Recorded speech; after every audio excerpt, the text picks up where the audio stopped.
So, Kevin, I want to get right into it. We had CPI data this morning. It wasn't as bad as expected. What's your take on inflation? Is the Fed going to lose control or are they going to maintain control? What's your take? I think the Fed's been pretty clear. They are focused pedal to the metal on keeping rates at basically zero until they can get these last 9 million people replaced in the economy, redeployed. And I think everybody's beginning to realize, it's happening very quickly, that the economy that we're trying to stimulate back doesn't resemble 2019 or 2020 anymore. There's been this incredible digitization that's occurred during the pandemic, where now the entire economy and purchase preferences as well with individuals has changed. It's very much direct to consumer. All kinds of new business models have emerged. Retail has taken a back seat in terms of how products are sold to people now. All kinds of fundamental changes going on in business travel, what's happening in terms of expenditures in the S&P 500 companies right down to small, mom and pop businesses. And we don't yet know what it looks like until we get out of this pandemic. So as far as the Fed's concerned, they're focusing on all the people that lost their jobs, for example, in business travel and airlines. That's 10% of the employed people somehow involved in that chain in America. All the people that lost their jobs in movie theaters that were cineplexes that nobody wants to go back to anymore. All the people that lost their jobs in restaurants and food services businesses have to be redeployed by the new digital economy, whatever that looks like. And that's why you're going to have a current focus on that for at least the rest of the year. And that's extremely constructive for stocks. I mean, we've never seen anything like this. I have never, ever seen data like what I'm seeing now. In Q4 of this year, we may achieve past a 9% GDP growth. You haven't seen that since the 1950s. Golly. Yeah, it's absolutely incredible, just the growth projections. I believe they're thinking if we add together 2021 and 2022, we could be growing like we were growing in 05, which a lot of folks don't want to hear 05 because what came after that, which begs the question, is it possible that if the Fed keeps the Fed funds rate so low for so long that we end up letting the inflation genie out of the bottle? I mean, I've heard you yourself say, hey, we shouldn't be spending all this money. Yeah, I think a lot of the expenditure is wasted. That's because it's such a blunt instrument. The $1.9 trillion package that already has been legislated, I would say 50% of that will be wasted. The infrastructure package is more interesting, but we don't yet know what that's going to look like. And it may have the detrimental impact of raising corporate taxes again, which makes the U.S. uncompetitive. The idea that Yellen can run around the world asking for a standard minimum corporate tax is a joke. That's never going to happen. The Asian markets, which are very, very tax efficient in terms of low taxes, are killing us in growth. They're just really getting competitive, and they have no interest in raising corporate taxes, to kill that golden goose. So we will, again, if this tax proposal is put through, be the highest corporate tax jurisdiction in the world in terms of the G7, and you'll start to see all the inversions starting again, companies making moves to get out of the U.S. So I'm not sure they're going to be able to do that easily. So that's a big question mark. Regarding inflation, you have a bellwether every day. You simply watch the 10-year. The 10-year bond will not be competition for equities until it has a 3 handle in front of it, which is a long time from now. We're about 1.6. So you're going to stay the course on stocks because that stocks actually do well in inflationary times. They tend to actually have pricing power. And corporations do very, very well when inflation comes into the economy. It's runaway inflation you don't want. You don't want to turn America into Venezuela or Cuba or something like that. But I think we're a long way from that right now.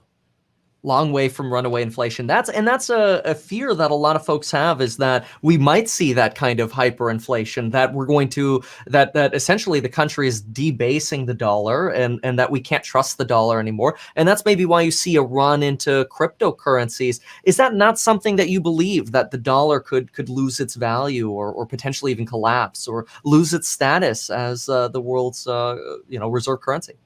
Well, there's some speculation. You saw a lot of pundits talking about this week, that China was really trying to promote cryptocurrencies as a way to getting out of under the mat of the dollar. Because the truth is, the Chinese economy is based on the US dollar in the sense that everything outside of their economy settles in USD. Nobody wants to take the Chinese yuan and hold that long term. They have no idea what the policymakers are going to do with it. So if you want to do business out of Hong Kong or out of China, you ask to settle in US dollars. And that's really what the Chinese are frustrated about. What they prefer to see is a cryptocurrency, perhaps one they bring on themselves, which I would never take into custody, because the Chinese could simply turn it off if they weren't happy with you or something you said about them, or Bitcoin. And that's why Bitcoin is at a new high today. No government controls it, but it does have its own issues emerging now. So we've got a very interesting time going on here. We're basically, and I think the best way to put it, in an economic war with China.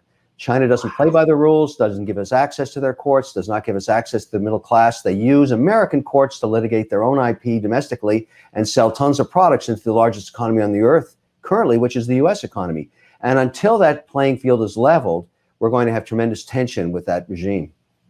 China this morning came out and said that they want to play nice with Biden in so many words. It sounds like you don't believe them. No, I don't. I just look at the last 10 administrations and how crafty they are in making nice, sounding nice, and then keeping everything the same as before. The only thing the Chinese understand and respect is the stick. That's what they understand.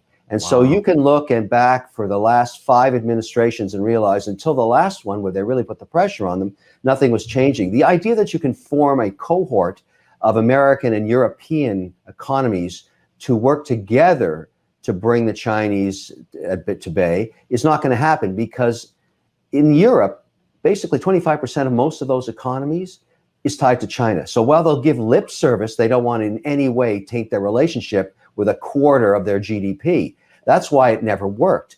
The only time now is to go hardcore against China and say, look, we understand we're in a competition. We understand the playing field is not level. So let's level it. And the way to level it is to say, let's make it level right now. What would that mean? Delist all the Chinese stocks. Do not give them access to our courts. We don't get access to their courts. Make it the same for both. Then build it back up. When the Chinese feel the pressure of that stick, they'll understand they have to somehow raise the bar. Now, that sounds torturous and difficult, but it has to be done. It has to be done. It makes no sense to me that an American manufacturer has to give up their IP, basically have it stolen. That hasn't changed. You've heard a lot about it from the last administration, but it's the same. The Chinese people are not at fault. It's the policy of the Chinese government that is causing these tensions. And it's really time to address it now. Remember, the stick is what they appreciate. The stick is what they want. The stick is what will work. The stick is what they want. I mean, the stick is generally associated with sanctions. I don't believe that China wants sanctions, but it sounds like that's what you're advocating. No, I'm beyond sanctions. I want to take them right out of the financial system of North America. They don't get access to it. It's that simple. So Alibaba, Neo, Xpeng, delist. Sure. You know, the economy is so large, and there's so many other places to deploy capital in those markets. It'll find a way. Or if you insist, you can simply go buy those shares on the Hong Kong exchange or whatever exchange it is, but it'll make it much harder for compliant institutions in the US to do business with them. And also, you know, frankly, that stick will really put some pressure on them to solve the problem. My assumption is you have a few rough quarters when you do this, you implement it, but then we get to what we want, a really collateral discussion with them about leveling the playing field. America can compete, China can compete, just level the playing field and let the competition begin. But don't keep it in this unbalanced football field where it's so unfair for other economies that don't get access to the Chinese economy. If they want to play with the big boys, they've got to play with a level playing field. And if it takes a little pressure to get them there, that's okay. The stick works.